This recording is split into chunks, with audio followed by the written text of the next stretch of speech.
Putusan kasasi MA ringankan hukuman Sambo dalam kasus pembunuhan Brigadir Yosua. Sambo dan 3 terdakwa lain mendapat pengurangan hukuman dari putusan sebelumnya. Lalu apa yang menjadi pertimbangan hakim? Lalu bagaimana respons penasehat hukum Yosua? Kita membahasnya bersama dengan Martin Simanjuntak, penasehat hukum keluarga Yosua. Ada juga penasehat hukum Eliezer Ronita Lapesi dan bergabung pula Kepala Biro Humas MA Sobandi. Selamat malam Bapak-bapak. Selamat malam. Selamat malam. Saya ke Bung Martin dulu. Bang Martin. Ya, selamat malam. Selamat malam Pak Sobandi. Selamat malam Pak Sobandi. Selamat malam. Saya ke Bung Martin dulu. Jadi pihak Anda dari keluarganya almarhum Yosua kecewa dengan putusan ini? Ya, ada 2 hal yang kami kecewa. Yang pertama adalah prosesnya ya, atau tata caranya secara formal.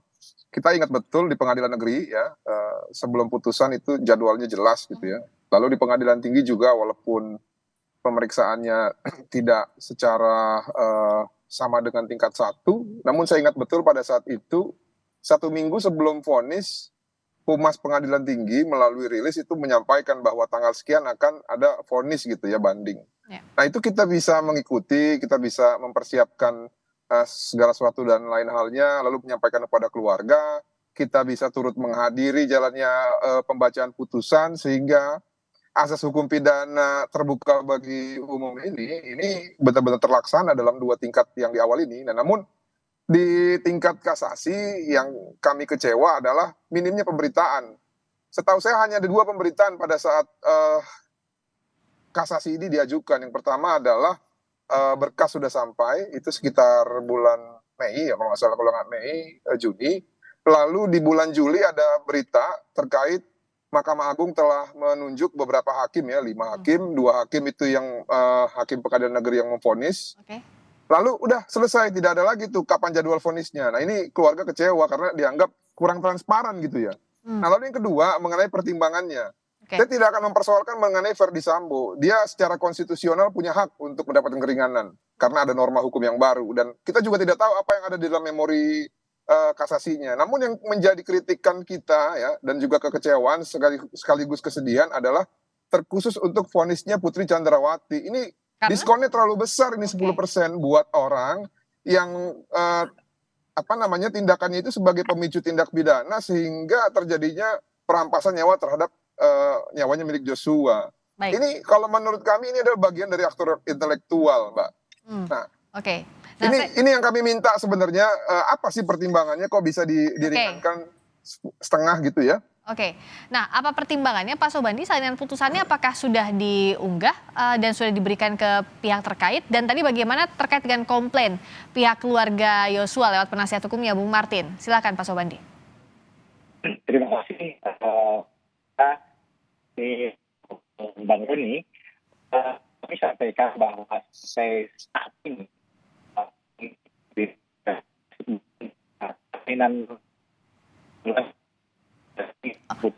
Suaranya kurang jelas terdengar, nanti akan coba diperbaiki lagi suara dari Pak Sobandi karena kami bisa mendengar tapi terputus-putus. Nanti kami akan perbaiki lagi komunikasi dengan Kepala Biro Humas MA, Pak Sobandi. Oke, halo. Oh iya, sekarang sudah terdengar. Silakan. Dia lagi Pak Sobandi. Jadi sampai saat ini Biro Hukum dan Humas belum menerima salinan lengkap dari putusan tersebut, sehingga kami tidak bisa menyampaikan kepada publik bahwa apa pertimbangan, apa alasan hakim kasasi tolak putusan kasasi dengan perbaikan tersebut. Nah, mengenai kekecewaan dari keluarga korban, termasuk mungkin penasehat hukum dari korban, pengacara korban, kami memahaminya kekecewaan tersebut. Mengenai transparansi, ini memang menjadi masukan bagi kita di dalam mereformasi peradilan. Kita terus berupaya memberikan pelayanan terbaik, termasuk keterbukaan di dalam penanganan perkara kasasi dan peninjauan kembali di Mahkamah Agung. Undang-undang Mahkamah Agung memang mengatakan bahwa persidangan perkara kasasi dan PK itu hanya ada persidangan pengucapan sidang musyawarah dan pengucapan putusan. Nah, transparansi yang diminta itu ke depan, insya Allah mudah-mudahan pada tanggal 18 Agustus, rencananya Ketua Mahkamah Agung akan meluncing persidangan pengucapan putusan secara live streaming. Mudah-mudahan ini masukan baik bagi kita untuk terus meningkatkan pelayanan kepada masyarakat, kepada publik ya. Tapi tadi pertanyaannya Bung Martin soal kenapa tidak diberikan pengumuman begitu sebelum adanya putusan ini, pembacaan putusan agar pihak penasihat hukum dan keluarga bisa bersiap-siap. Ya, tadi sudah saya sampaikan bahwa memang undang-undang kita begitu, karena berbeda yudek paksi dengan yudek juris. Di yudek paksi menggali, yudek paksi itu Mbak, pengadilan tingkat pertama, pengadilan negeri Jakarta Selatan dan pengadilan tingkat banding, itu yudek paksi. Mereka, hakim itu menggali fakta-fakta untuk membuat yakin ya, menggali fakta-fakta pembuktian terhadap. Halo? Ya, silakan Pak Sobandi, kami bisa mendengar. Apa masih bisa ini? Bisa. Lanjut Pak. Silakan Pak Sobandi. Lanjut Pak. Ya. Pak Sobandi, silakan. Ya, menggali fakta-fakta untuk membuktikan dari dakwaan penuntut umum. Ya. Dan kemudian ketika dua alat bukti dan keyakinan hakim menyatakan terbukti secara sah dan meyakinkan suatu perbuatan pidana yang didakwakan. Sedangkan di yudek juris dalam hal ini kasasi maupun peninjauan kembali bukan menggali fakta-fakta, mendengar keterangan saksi-saksi, keterangan terdakwa, ahli, bukan, tetapi soal penerapan hukumnya. Nah, soal penerapan hukum inilah yang tidak mungkin bisa kita perlihatkan karena itu hanya menilai dari memori kasasi dan keyakinan itu tumbuh dari situ, dari majelis hakim. Tetapi tadi saya katakan bahwa ke depan ini masukan dari Bang Martin, salah satunya bahwa persidangan harus live streaming. Nah, nanti ke depan tanggal 18 Agustus insya Allah kita akan launching tentang persidangan pengucapan putusan secara live streaming. Tetapi kita sebenarnya sudah mulai melalui informasi perkara seperti nomor perkara sudah, majelis hakim sudah kita sampaikan. Sebelum-sebelumnya mungkin bisa kita ketahui belum ada itu, tetapi melalui informasi perkara kita terus berbenah untuk terus memperbaiki pelayanan kepada masyarakat. Oke, kalau secara formilnya tadi Bung Martin dijelaskan karena perbedaan yudeks fakti yang juga yudeks juris di tingkat kasasi itu ada prosedur yang berbeda. Tapi dari sisi sekarang kan pidananya sudah dijatuhkan begitu di tingkat kasasi. Mbak Friska. Ya, silakan dijawab Bung Martin. Bung Martin, bisa mendengar suara saya? Halo Mbak Friska. Iya, Bung Martin bisa dengar suara saya? Tampaknya juga terputus sekarang dengan Bung Martin Simanjuntak. Nanti kita akan perbaiki juga komunikasi saya. Kalau misalnya Bung Roni bisa mendengar suara saya? Bung Roni bisa mendengar suara saya?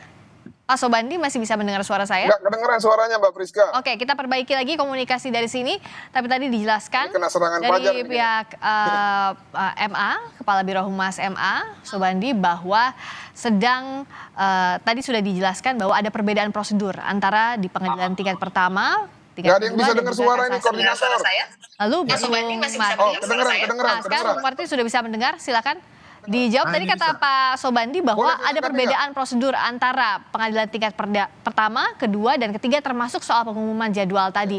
Tapi bicara soal pidana juga seperti apa keluarga menanggapi ini? Dan karena ini kan upaya hukum terakhir, kalau PK kan upaya hukum luar biasa. Ya, jadi begini, saya boleh tanggapi sedikit ya, mohon maaf ya Pak Sobandi ya. Dalam sistem peradilan pidana kita, dalam hukum acara di KUHAP itu jelas azasnya ya, terbuka untuk umum ya, pidana.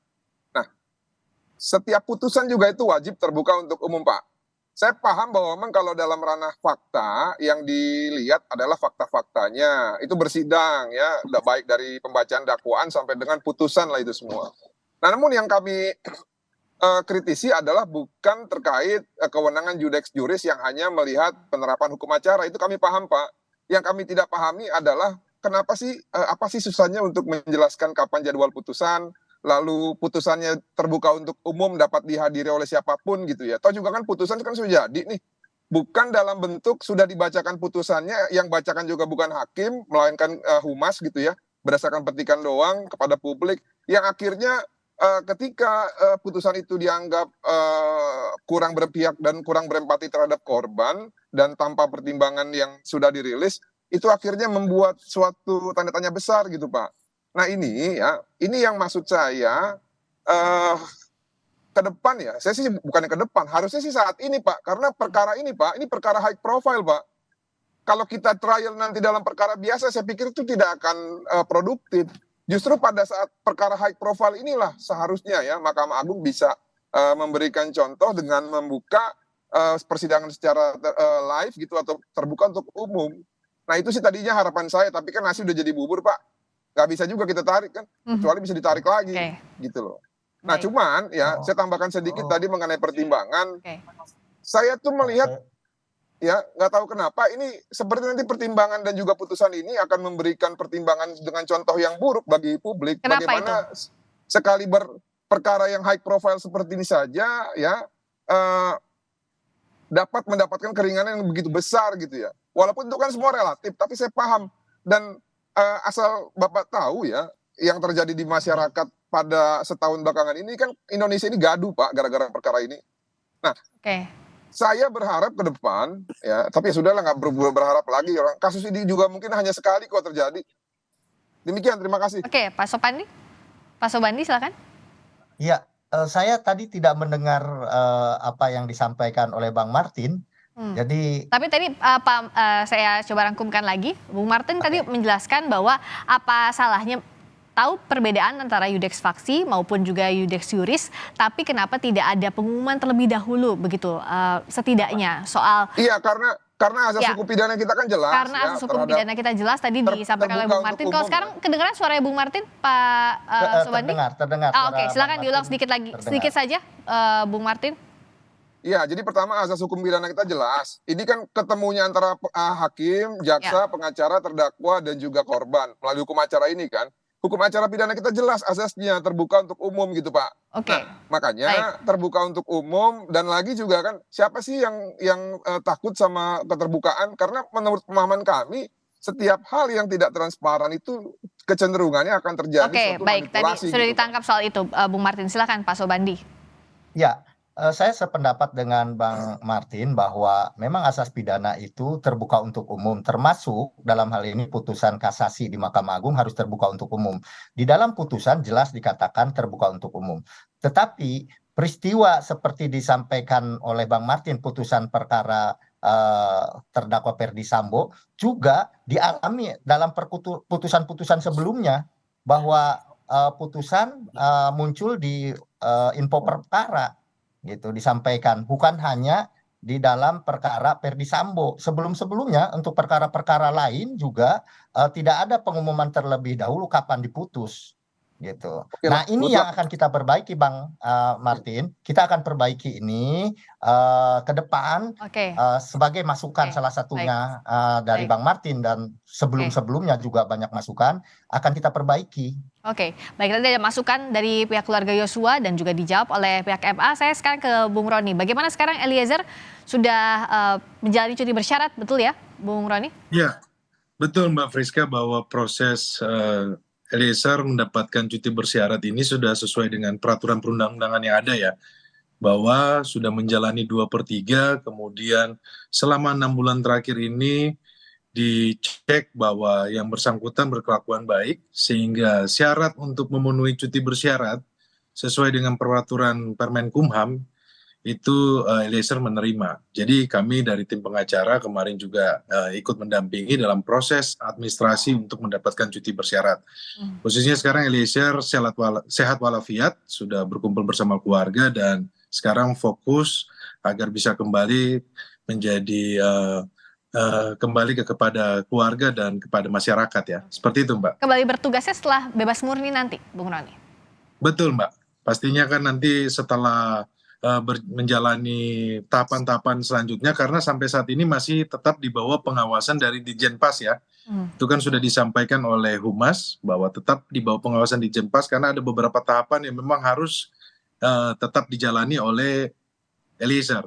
Oke. Seperti wajib lapor, kemudian berkelakuan baik, dan tentunya Eliezer menyampaikan terima kasih atas dukungan yang sudah diberikan, dan dia berjanji untuk berkelakuan baik dan menjalani kehidupan dengan baik, dan kembali kepada keluarga dan kepada masyarakat, dan mengabdi kepada Polri. Seperti itu, Mbak. Saya tahu Bung Roni pasti berfokusnya hanya untuk Eliezer, tapi tentu mengamati proses terhadap Sambo yang jadi aktor utama dalam kasus ini. Apa yang Anda lihat prosesnya sampai ke kasasi ini, Bung Roni? Ya, Mbak Friska, bahwa proses ini kan klien saya tidak mengajukan kasasi ya. Kalau kita lihat bersama bahwa klien saya diputus di tingkat pengadilan negeri, kemudian sudah ingkrah. Dari kami tidak mengajukan banding maupun jaksa tidak mengajukan banding. Nah, dalam proses pemeriksaan di tingkat pengadilan tinggi maupun di kasasi, kalau saya lihat bahwa memang kan tidak ada kaitannya secara langsung sama Eliezer ya. Tapi kalau putusan terkait dengan kasasi ini saya belum baca putusannya seperti apa, Mbak Friska. Tapi sekali lagi karena memang klien saya tidak mengajukan kasasi, maka kita tidak bisa melihat secara ini ya. Jadi saya fokus kepada Eliezer saja, seperti itu, Mbak. Baik, kalau Bung Martin sekarang karena ini kan sudah diumumkan kasasi, kalau dari pihak keluarga dan penasihat hukum apa sekarang yang jadi fokus utama? Karena Jadi tentu ada kekecewaan dari keluarga juga. Tadi kami mewawancarai ayah Yosua juga mengatakan kecewa dengan putusan kasasi ini. Yang pertama begini, ya, putusan ataupun hukuman buat Ferdy Sambo, Putri Chandrawati dan terdakwa yang lain maksimal udah segitu dah. Nggak mungkin bisa kurang, nggak mungkin bisa naik lagi. Kalau kurang masih bisa, ya, karena itu sesuai undang-undang kita seperti itu. Tidak bisa PK itu lebih tinggi daripada putusan kasasi. Itu fakta yang harus kita terima. Nah, sekarang apa yang bisa kita lakukan ya kita luapkan kekecewaan kita. Kita beri masukan. Kita setujukan bahwa kita sedih atas putusan tersebut. Nanti juga mungkin ketika putusan itu sudah dirilis, kami akan pelajari, kami akan buat nanti kajian ilmiah juga. Karena kan ini momentum yang bersejarah, ya. Tapi ya pasti mengenai tindak tanduk untuk korban juga sudah tidak bisa lagi kami lakukan karena kewenangan PK Kejaksaan Agung juga sudah dihilangkan. Saat ini justru kami sedang menabung kekuatan, ya, karena salah satu ketua kami dijadikan tersangka oleh cybercrime. Ya, kami akan fokus di sana nanti, ya. Oke. Dan jadi kalau untuk kasus hukum ini dari pihak keluarga, bagaimana Anda membesarkan pihak keluarga? Mungkin alternatifnya nanti karena tidak pernah mengajukan restitusi, ya, dalam persidangan baik dari tahap pertama maupun tahap kedua pun di kasasi, ya. Nanti kita akan menyampaikan kalau memang tidak puas juga, ya paling kita ajukan gugatan perbuatan melawan hukum untuk meminta ganti rugi material dan imaterial. Intinya sekarang kami ya hanya bisa begini aja, meluapkan kekecewaan, menyampaikan kritik, dan menabung kekuatan untuk membela Kamarudin Simanjuntak dari penetapan tersangkanya yang ditetapkan oleh cybercrime Mabes Polri. Terima kasih. Ini langkah selanjutnya dari pihak keluarga Yosua. Terima kasih Bung Martin Simanjuntak. Terima kasih Pak Sobandi, Kepala Biro Humas MA. Terima kasih juga Bung Roni Talapesi, penasihat hukum Eliezer, telah bergabung di Sapa Indonesia Malam.